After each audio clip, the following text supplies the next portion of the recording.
I'm so glad to see y'all, some of y'all we haven't seen. We're so glad. Welcome back, welcome home. I'm so glad you're here. Thank you so much, our friends from media who've been so good to us, covering our story and helping raise awareness. I've been thinking a lot about what I have found in the time of fire. You know, not just only our fire, not just the 6-alarm fire that stole our sanctuary, but the fires this time. What feels like an almost permanent, ongoing assault based on racial ethnic identity. That we won't build Puerto Rico fast enough. That we won't open our borders to our neighbors at the South. That we will rip children from the arms of their parents because no hablan inglés. That we will beat down Asian aunties because they're Asian. And some crazy, reality star says that the flu is caused by them. That we will shoot Black people in the back, in the arm, in the shoulders, kneel on a Black man until he dies just because he's Black. That anti-Semitism is on the rise around the globe, often in the name of the Semite named Jesus. That anti-Islamic sentiment is on the rise. Hatred is on the rise. That's a fire, y'all, consuming the very best of us. We get caught up in it, right? The who said, what, them, us, joining in the violence of rhetoric because we are lost and afraid and we don't know how not to. Why do we hate people around the issue of abortion? Why are we so angry about that? And why can't we turn that same energy on protecting the lives of the babies already born in school against gun violence?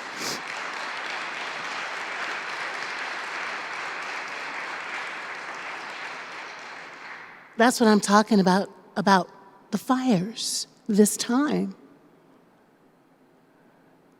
Then there's COVID-19 and Delta and Omicron and just the ways that too many of us love each other enough to keep each other safe. Oh my God, put a mask on. Put a mask on it. I thought that would make you giggle. Right? A prophylactic is a good thing. Say it with me. A prophylactic is a good thing.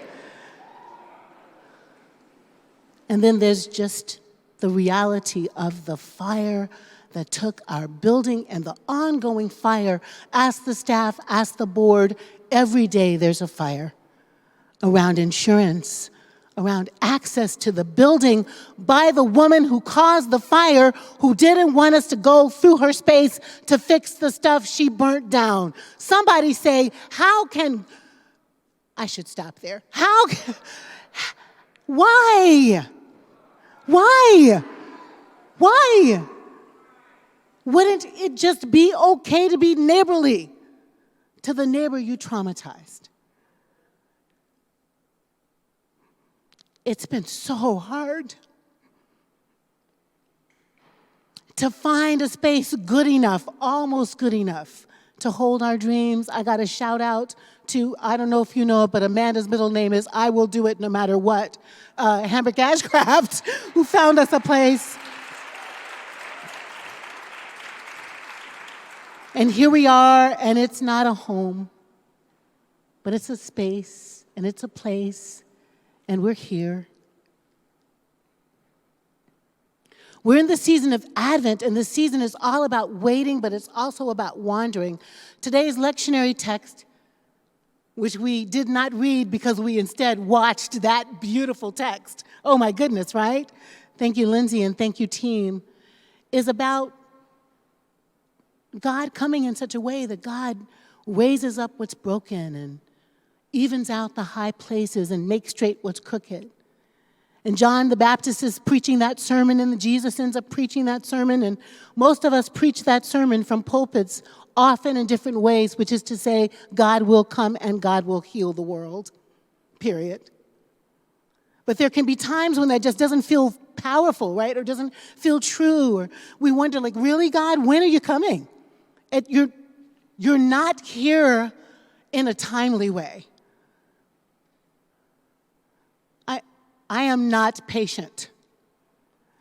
And it sometimes feels hard to wait on God to show up with the answer to the question, with the solving of the problem, with the healing of the broken. And I want to tell you two things from two teachers. One is C.S. Lewis, who in a series of articles in the New Yorker a long time ago wrote about wormwood and screw tape, the screw tape letters. And screw tape was the big demon training the young demon. And the young demon was like trying to figure out how to trip up the faithful people. And screw tape, the big demon, said, here's how you get the Christians. They think their prayers have to be answered automatically, right now, yesterday actually. And what they don't realize is that we have God's unbounded now. Say that with me, unbounded now. Kairos time, in which God can show up and do the thing with us together. Friends, we have no idea what we're going to do, but we'll know some things by the end of the year, and then we'll know some things by the beginning of the year, and then we'll know some things by April, and then we'll do it. And in the meantime, God has forever, ever to show up for us and answer our pleas for help. Do you hear me? Unbounded now. We got to get on God's clock, not mine. Somebody say amen. My clock would have been today, by today, exactly, today. We'd know. Right now. Except we don't. What we do know for sure is we are not alone as we wander. We are not alone as we wander. The Israelites took God's presence, essence in their minds and put it in a tabernacle and wrapped that sucker up and carried it across the desert to make sure they had God with them. We have God with us as we wander across the desert, inside us, all around us, like breath, like wind. Teaching one, teaching two, my therapist. Yes, I have one. Everybody should get one. It's beautiful to floss your spiritual teeth with someone. Mine's name is Lynn, and she's a focuser. That made you giggle, Edna. And so she's always like, these are the kind of words she'll say, where is that? And she'll say something like, let's hover there. Let's be with it. Let's be on the side of it. Let's feel it. Let's not run from it.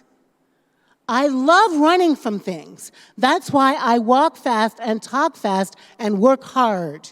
It is a beautiful avoidance strategy. But my therapist says, stay there, Jacqui. Stay with the not knowing. Stay where you aren't comfortable. Stay in the pain. Because right there where the pain is, where the not knowing is, where the uncertainty is, where the fraught is, that's where the insight's going to come. That's where the wisdom's going to come. That's where the answer's going to come. And she says it's going to come right out of your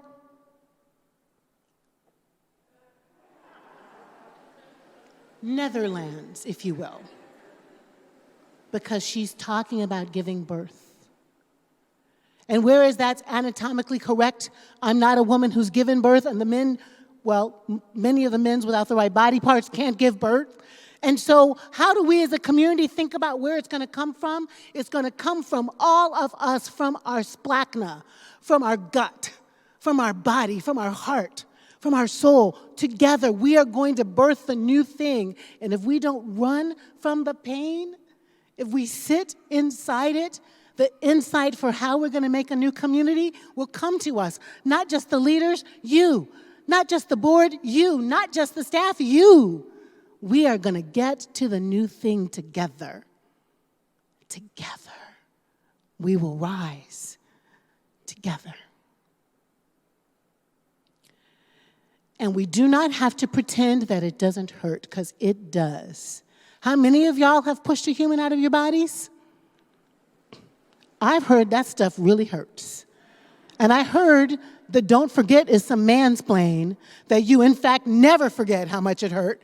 You just happen to love the child. Is that right? We are never going to forget this time.